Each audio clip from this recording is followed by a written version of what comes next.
Tudo bem com vocês? Estou hoje aqui para falar sobre o ciúmes projetivo.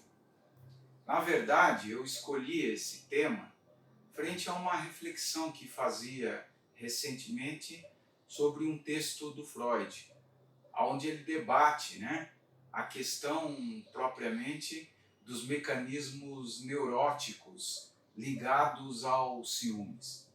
Nesse artigo, nesse texto, ele enfoca desde aqueles ciúmes, diríamos, mais banal, um ciúmes que pode ser considerado normal, até um ciúmes patológico, delirante, paranoico, E o que mais me interessa é esse ciúmes propriamente paranoico. Por quê? Porque falar do ciúmes normal é falar de algo muito inerente às relações humanas cotidianas. Por quê? Porque o ciúmes normal ou competitivo, ele está muito ligado à ideia de posse que nós temos, à ideia de propriedade privada, aquilo que é meu, aquilo que existe por direito, Então, o ciúmes não deixa de ser um subproduto da vida social, um subproduto da própria natureza social, pelo menos de uma sociedade baseada na noção de propriedade privada e de posse. Agora, eu resolvi falar mais sobre esse ciúmes patológico, esse ciúmes projetivo que é estudado pelo Freud. No texto, ele diz que dentro dessa situação de ciúmes projetivo, o marido, ele pega como exemplo um marido infiel que acaba projetando a sua infidelidade na esposa e acaba por se convencer que ela é infiel. E de uma certa maneira, Freud diz que o indivíduo parece ter uma visão clara daquilo que acontece na mente da infiel. Sendo que, na verdade, essa clareza é um subproduto da própria projeção dele. Porque ele conhece bem a sua tendência à infidelidade, as suas fraquezas, ele acaba por projetar no outro aquilo que é seu. Ou seja, ele coloca no inconsciente do outro aquilo que, na verdade, ele está projetando do seu próprio inconsciente. E como eu trabalho há muito tempo dentro do consultório, eu sei como isso é válido, é interessante no sentido prático da análise. Aqueles indivíduos mais desconfiados são normalmente os menos confiáveis.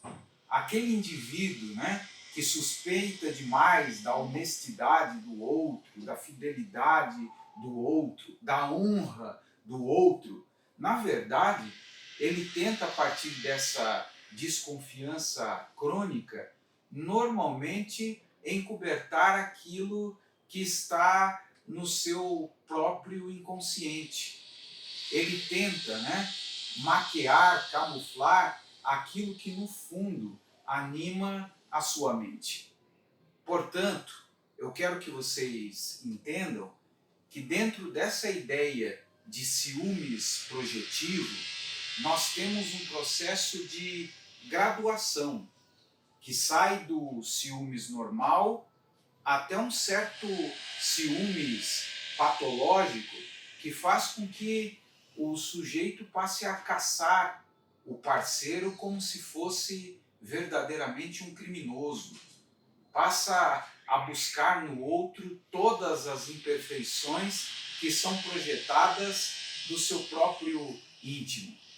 Há casos, e eu atendi pessoas que chegavam a ter uma espécie de alucinação. Viram o amante, viram a esposa ou o esposo saindo, por exemplo, de um motel, quando na verdade aquilo era uma mera alucinação, uma falsa percepção. Mas como o próprio Freud fala, discute no artigo, não adianta normalmente tentar convencer, né, o indivíduo que tem essa projeção, porque ele está tão alienado do seu eu, ele está tão fora do seu eixo de normalidade, que ele vai acreditar que essa falsa percepção é a genuína e verdadeira percepção daquilo que acontece.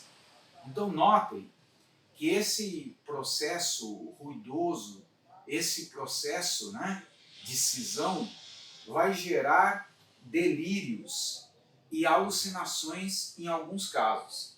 Delírio no sentido de que o indivíduo que tem esse ciúmes projetivo, ele acredita fortemente em uma crença que parece ser a percepção real sobre o que está acontecendo no seu entorno.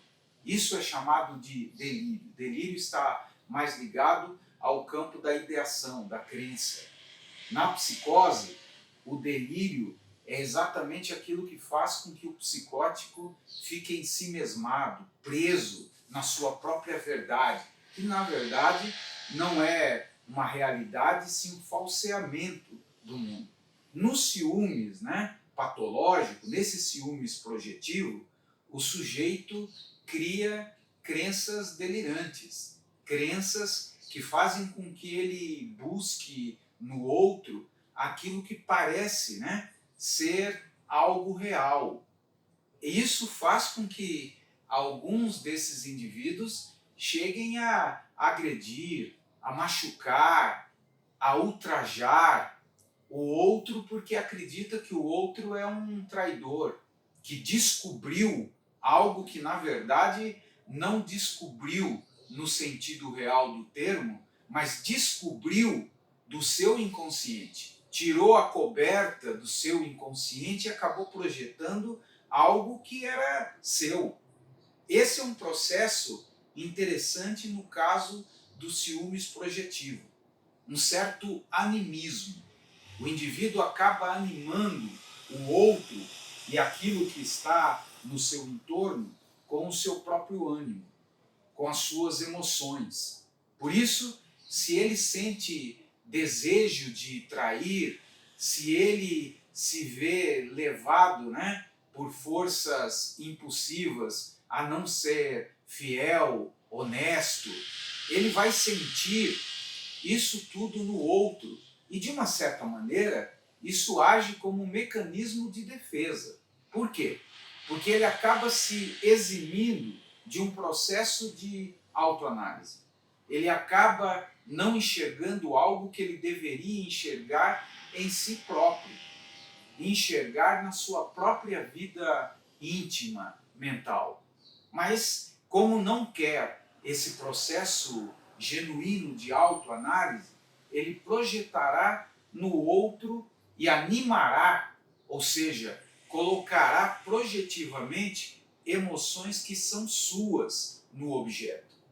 E é lógico, né, que isso pode partir desde um ciúmes leve, como eu disse, seria considerado normal, até aqueles ciúmes que leva a estados, né, delirantes, em que o outro fica em busca de algum tipo de pecado no outro. Eu lembro de um sujeito que atendi que me disse que os ciúmes, né, pela sua namorada, que era muito mais nova, era tão grande que ele chegou a se disfarçar.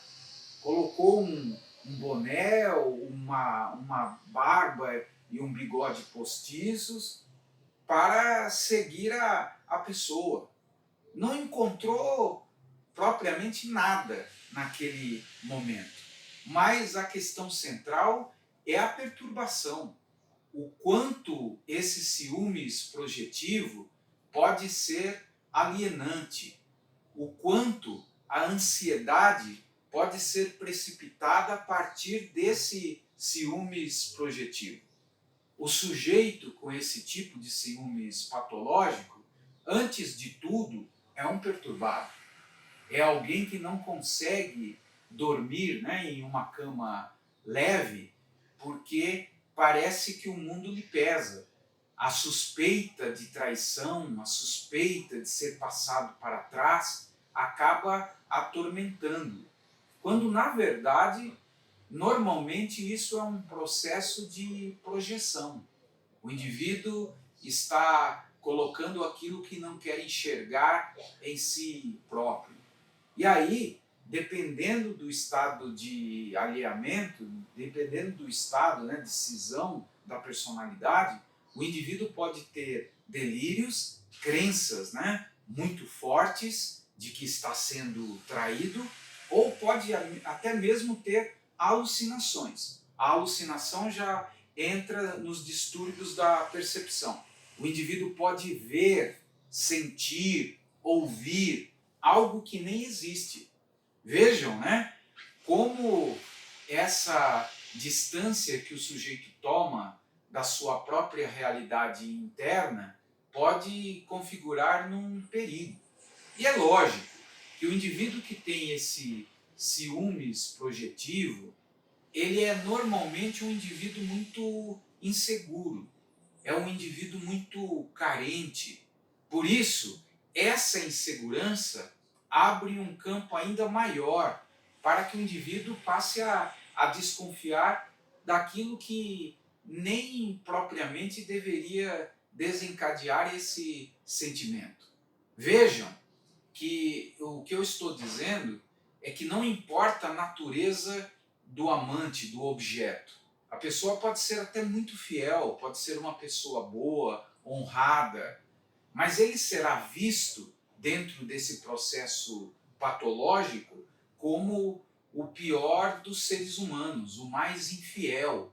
Lembro de ter ouvido no meu consultório, né, há quase 3 décadas, ouço praticamente todos os dias casos como esses que estou narrando.